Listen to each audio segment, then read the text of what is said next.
computer's acting weird. Oh well. Hello. Sorry about the lapse. I've just been busy. I get busy.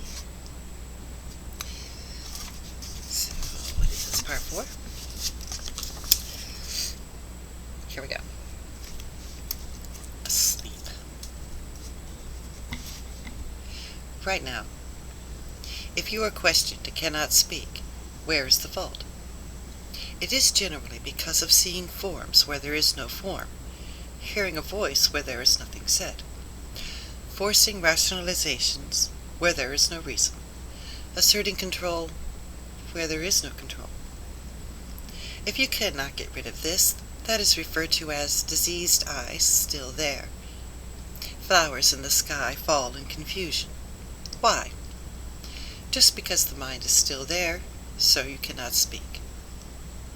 There is not much to Buddhism. It only requires you to make a statement plainly and simply, that is all. But what is a plain and simple statement? If someone asked me, I'd say, it's already become two statements. Understand? An ancient said, the Buddhas and Zen masters have given a clear and detailed explanation of what is beyond words. But most of those who get here are confused, muddled, and uncomprehending. If you don't see this, you are asleep on your feet. You are always in the light, yet do not know it, even with your eyes open. How do you expect me to do anything for you? No seeing. When I bring up one thing and another for you, as I do, you think I'm explaining Zen. But the minute you go into action, you make it into worldly convention. Only if you keep your attention on it will you be able to make a discovery. But as I see, most of you just remain in eyes and ears, seeing and hearing, sensing and feeling. You've already missed the point. You must find the non-discriminatory mind without departing from the discriminating mind. Find that which has no seeing or hearing without departing from seeing and hearing. This does not mean that no seeing is a matter of sitting on the bench with your eyes closed. You must have non-seeing right in seeing. That is why it is said, live in the realm of the seeing and hearing, yet unreached by seeing and hearing. Live in the land of thought, yet untouched by thought.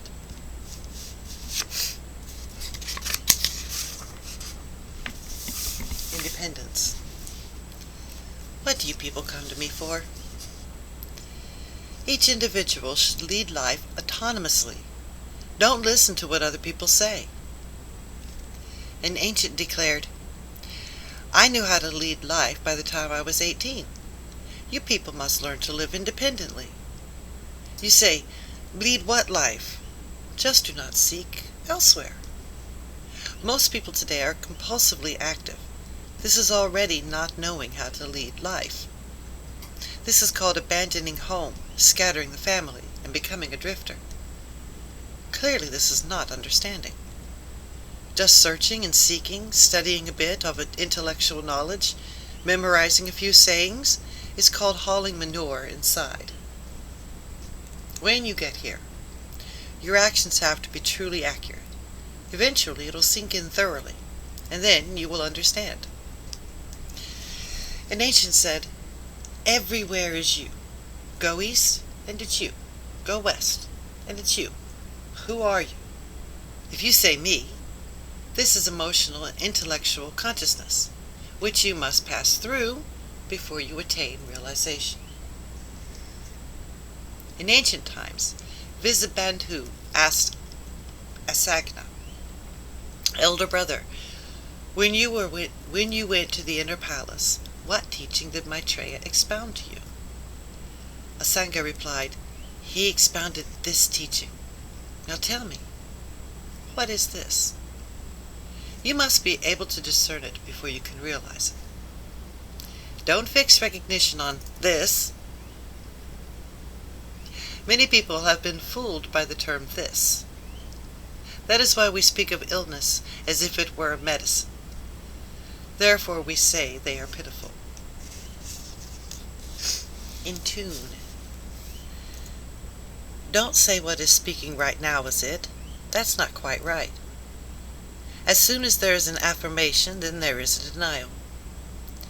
That is the reason why it is said that no verbal expressions correspond to this reality. What you must do is live in harmony with it. This matter is not in another. But are you in tune with it? And if you are in tune with whom? If you say you are in tune with the ancients are gone. If you say you are in tune with the teacher has no connection with you. This is why the sages compassionately told us to tune into the source of our own minds. Now tell me, what is the source of mind? What is the source of mind to which one tunes in on one's own? If you mindfully try to tune into mind, you will definitely be unable to tune in.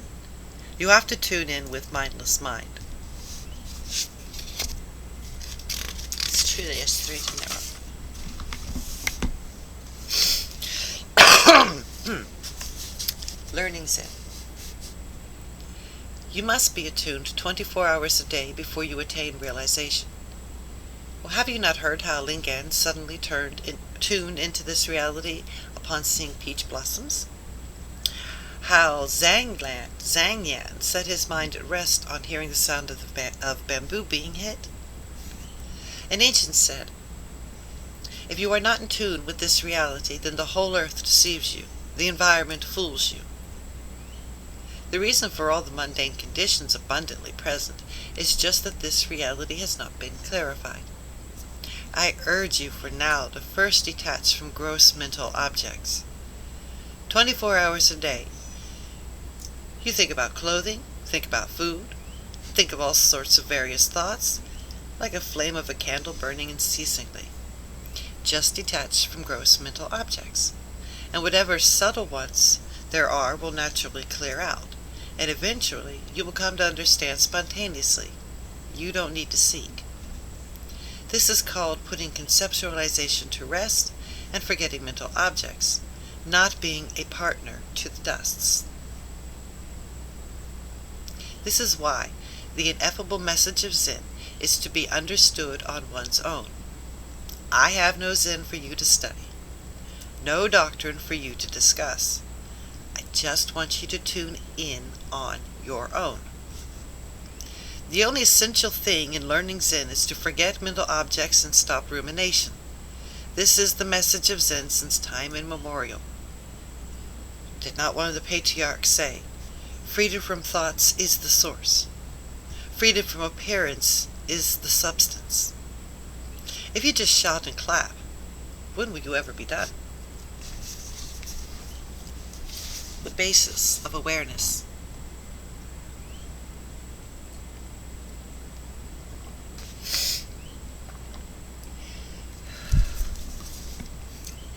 Expand enlightenment, and the mind is always calm. Go along with things, and consciousness runs at a gallop. I only wish to be rich in enlightenment, though personally poor, generous with virtue, though emotionally aloof.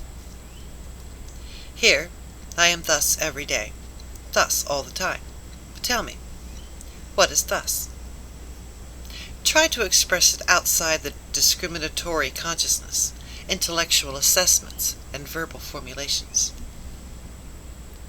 This reality is not susceptible to your intellectual understanding.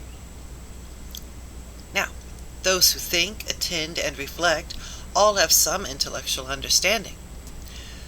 But when they turn back to examine their own eyes and think of the mind that thinks, at this point, why do people unknowingly say, it has never been blue, yellow, red, or white. It has no appearance or form?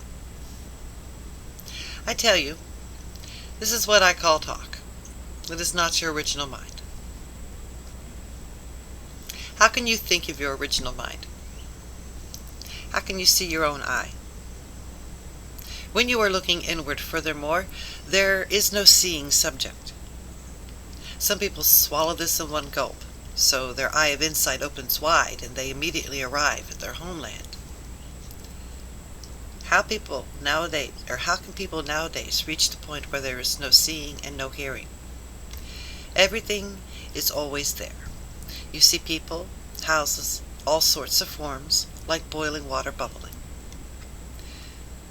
When you were infants, you also heard sounds, saw forms, but you didn't know how to discriminate. Once you came to the age of reason, then you listened to discriminatory thinking, and from that time on have suffered a split between the primal and the temporal. At this point, it is inevitably hard for people to restore natural order, even if they want to. Those who attain enlightenment do not see walking when they walk. They do not see sitting when they sit. That is why the Buddha said, the eyes seeing forms is equivalent to blindness. The ears hearing sounds is equivalent to deafness. How can we say we are as if blind and deaf? When we hear sound, there is no sound to be heard. When we see form, there is no form to be seen. What we see and hear is all equivalent to an echo. It is like seeing all sorts of things in a dream. Is there all that when you wake up? If you say yes, yet there's only the blanket and the pillow on the bed. If you say no, yet all those things are clearly registered in your mind, and you can tell what they were. Same is true of what you see and hear now in the broad daylight. So it is said, what can be seen by the eye or heard by the ear can be studied in the scriptures and treatises. But what about the basis of awareness itself? How do you study that?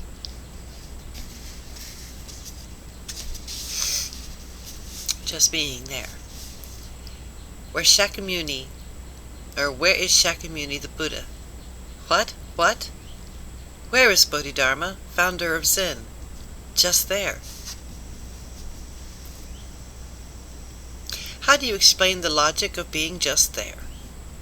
It's unavoidably hard to clarify. If you can clarify this, you will finally know that true reality is always there. Many Zen specialists say, the dimension itself is it. Then, what about when you're dying or too sick to speak? Is it necessary to penetrate this spiritually before you'll get it? I'm sorry, he doesn't ask that question, he says so. It is necessary to penetrate this experientially before you'll get it. Have you not read how a seeker asked Deshan, where have all the ancient sages gone? Deshan said, what? What? Does this mean that what is itself the sages? You people either interpret literally or else fall into conventional echoes of what is said. If you don't fall into echo-like expressions, then you will fall into wordlessness and speechlessness. This reality you actually cannot figure out by conceptual interpretations. If you keep any of that on your mind, it turns into an inclination, alienating you from yourself. Even if you try to attain harmony by means of mystic devices and wondrous doctrines, you will certainly be unable to do so. If you do not think at all, though, that won't work either. You must personally experience it before you can attain clear vision with no doubt. Two sicknesses. When people today studying Zen learn it wrongly, it is because of no more than two sicknesses. One sickness is speechless, formless, motionless, in the haunt of the body-mind complex, where you say, even if the Buddhas and Zen patriarchs came forth, I would still just be thus. This is one sickness. Next is to give recognition to that which speaks, hears, works, acts, walks, stands, sits, and reclines. This is also a sickness. Do you know that activity is the root of suffering, sustained by the power of wind? If people can get away from these two sicknesses and can engage in total investigation, someday they should wake up. Otherwise, there's no clearing things up. There are two kinds of benefactors who speak bitterly as an expedient for two kinds of students. Students of one type make up rationales on their own and express things on their own, advancing and withdrawing, raising their fists and joining their palms, thinking this to be the way of Zen. Benefactors, seeing them this way, speak bitterly to them, saying, "You have misunderstood. Why is your attention so fixated where there's really no problem?" This is one kind of benefactor. Another type of student says, "I do not understand. I do not know. Why? Because I am not tuned in at all." Therefore, benefactors, seeing people thus, tell them, "There is nothing the matter with you. Why do you seek to understand and tune in?" This is another kind of benefactor. If both the former and the latter types of students hear benefactors speaking like this, and are able to turn their attention around and study through the experience, they will inevitably attain clarification. If they just say they don't understand, they are creating their own stagnation. Even after 1,000 years, they would be just the same. Fortunately, you are in its very mists. If you go on saying you don't understand and seek to tune in to it, when will you ever be done? Do you want to understand? You must not set up limited measurements. You must attend it directly before you can get it. Apprehend it directly before you can get it. Oh, ow. Mind itself. Let me give you an illustration. People have eyes by which they can see all sorts of forms, like long and short, square and round, and so on. Then why did they not see themselves? Just perceiving forms, you cannot see your eyes even if you want to. Your mind is also like this.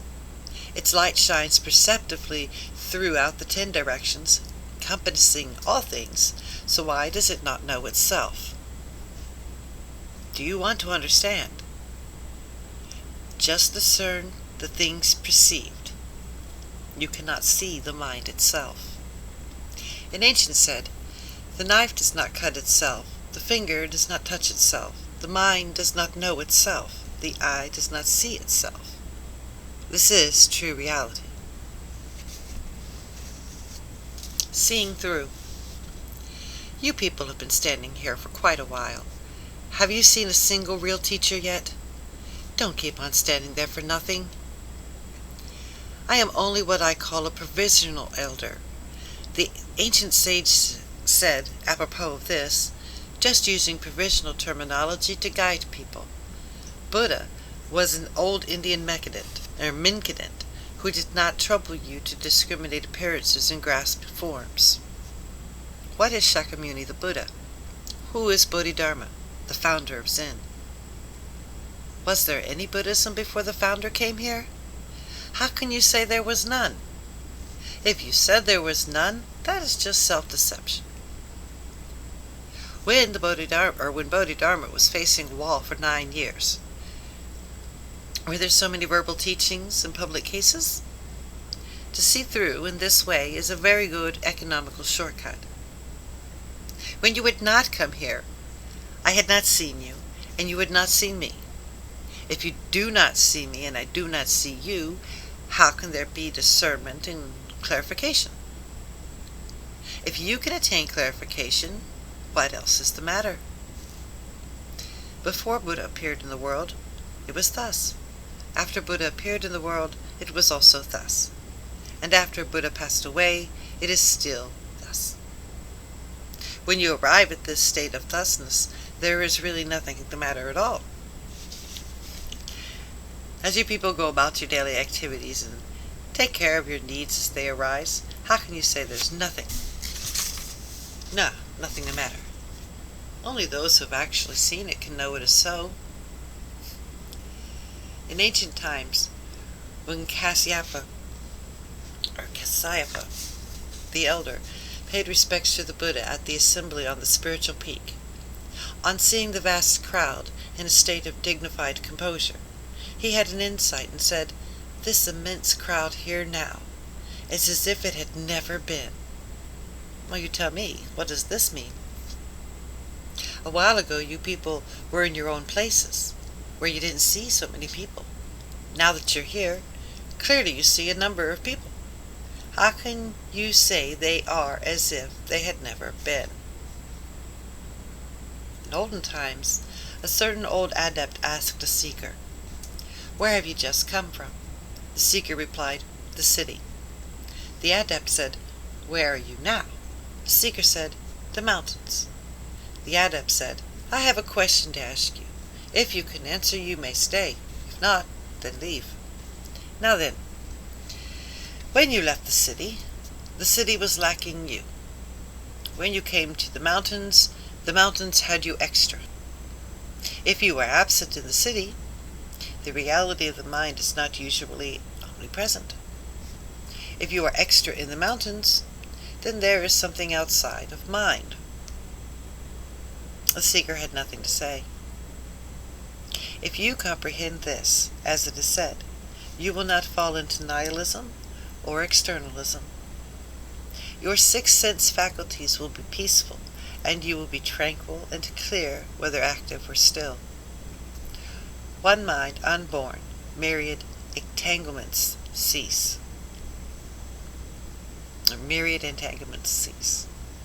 Otherwise, if you're not like this, you fall into nihilism or eternalism, depending on being or non-being. This is like running away from home. At this point, I really do not tell you to expend the slightest bit of effort. You will then get an understanding in this way.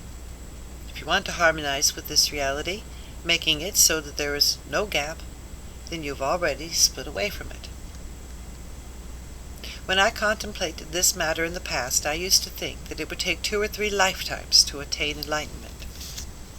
Later on, hearing that someone had an awakening or someone had an insight, I realized that people today can also become enlightened. At times, when it is possible to minimize involvements, study yourself clearly. This is very important. I do one more, that's it. Speak effectively. If someone should question you, how would you speak? Can you speak effectively? If you can only speak after thinking and concentrating, what use is your statement? Midnight, how do you speak? Getting up at dawn, how do you speak? In the hallway, in the washroom, how do you speak? Can you speak effectively? Your eyes must be clear before you can.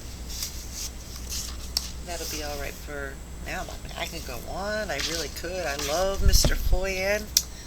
He's my favorite boyfriend. He's my first boyfriend. Oh, but a good man he is. He's my first Zen boyfriend.